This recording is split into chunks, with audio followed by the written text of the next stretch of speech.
गरीबों की गिरती स्वाभिमान से, अमीरों की गिरती गरिमा से, गरीबों की घटती गौरव से, और इन सब बीच में मरती हुई इंसानियत के साथ आज कोरोना वायरस हार गया। दोस्तों, एक तस्वीर और हजार कहानी। इस तस्वीर में क्या देखते हैं आप? ज़रा तस्वीर को देखिए।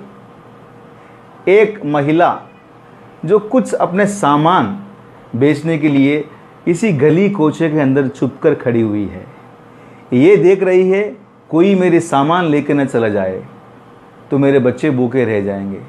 कभी यहाँ देख रही है कि कोई ग्राहक मेरे पास आकर मेरा सामान खरीद के ले जाए ताकि मैं रात का खाना बना सकूं। वो यहाँ देखती है, वहाँ भी देखती है, आखिर में जंग उसके बच्चे की भूख जीत जाती है। वो महिला मजबूर होकर वहाँ पर चुप कर खड़े होकर अपने चीज़ों को बेचने में मशगूल हो जाती है। वो महिला नहीं, वो एक माँ थी।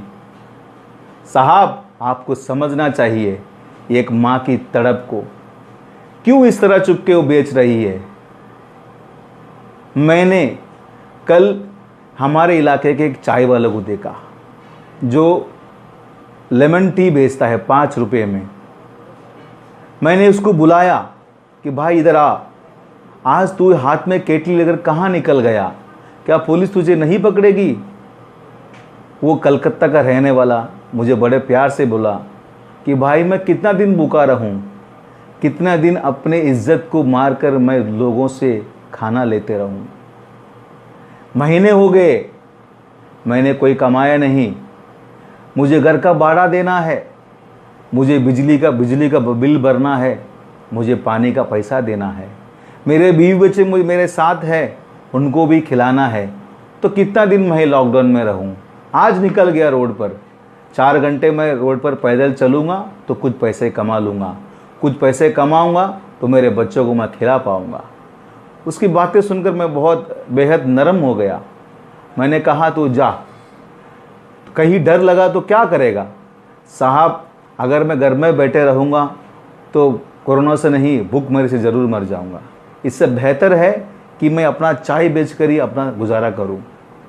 और एक तस्वीर आप देखो कि एक नौजवान बच्चा, गरीब बच्चा, कुछ चीज़ें कुछ बनाकर बेच रहा है।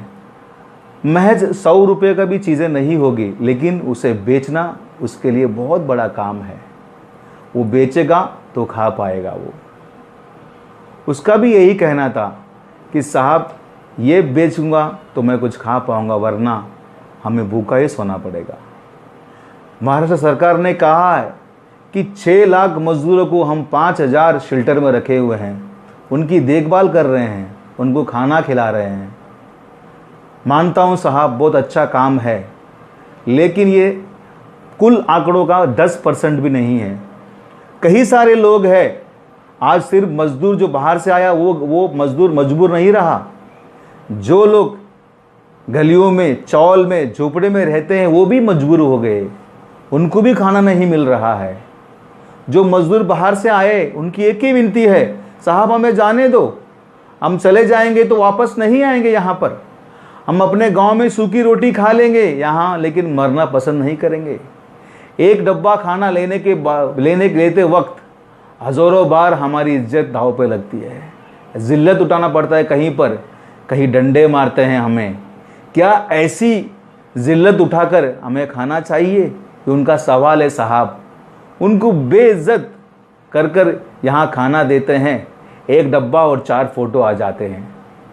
साहब, अगर वो अपने गांव जाएंगे तो बहुत इज्जत से रह पाएंगे। उनकी मर्जी, वो जाए। साहब, आपसे निवेदन है कि आप उनके जाने का इंतज़ाम कीजिए, आप कुछ कीजिए, घर में रहिए, सोशल डिस्टेंसिंग पालन कीजिए। बहुत बढ़िया साहब, आपने बहुत अच्छा बोला, लेकिन ये पालन होते रहेंगे, लेकिन उनका पेट का जो दर्द है, पेट की जो आह है, उसको कौन मिटाएगा? सबको सब जगह खाना नहीं मिल रहा है साहब। यहाँ पर भी रंग भेदभाव करने लगे हैं। यहाँ पर कहीं कुछ राशन बट रहा है तो कुछ महिला को मिल नहीं रहा है। वजह पूछे तो अलग वजह बताते हैं। कहीं कुछ मजदूर जाते हैं तो उनको खाना नहीं मिलता है। कुछ अलग वजह बताकर भेज देते हैं। साहब, एक विनती है कि जो लोग यहाँ के हैं उनको भी देखभाल किया जाए, जो लोग बाहर के हैं उनको भी देखभाल किया जाए। अगर उनको जाने में अगर मदद करते हैं आप, तो इससे बड़ी मेहरबानी कहीं नहीं होगी। यह आपसे निवेदन है कि आप इसके ऊपर काम कीजिए। लॉकडाउन तो है, लेकिन लॉकडाउन उनके पेट में ना लग जाए, उनके भूख में ना लग जाए, उनके स्वाभिमान में ना लग जाए, ये आपको ध्यान देना चाहिए। आखिर में एक बात कहूँगा कि हज़ारों करोड़ों सलाम है उन नौजवानों को जो लोग अपना परवाह करे बगैर दूसरों को खाना खिलाते हैं। करोड़ों सलाम है उन NGOs को जो इस बुरे वक्त में, ऐसे हालात में, इस महामारी में लोगों को खाना पहुंचाने का, लोगों को दिलासा देने का काम करते हैं।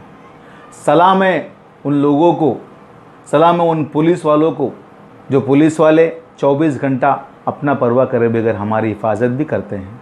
सलाम है उन हिंदुस्तान के सभी डॉक्टरों को जो आज भी इस बीमारी से लड़ते हुए लोगों का इलाज कर रहे हैं। कई डॉक्टर एडमिट हो गए, कई डॉक्टर बीमार पड़ गए, लेकिन इलाज का सिलसिला जारी है। इसलिए मैं सलाम करता हूं दिल से उन लोगों को।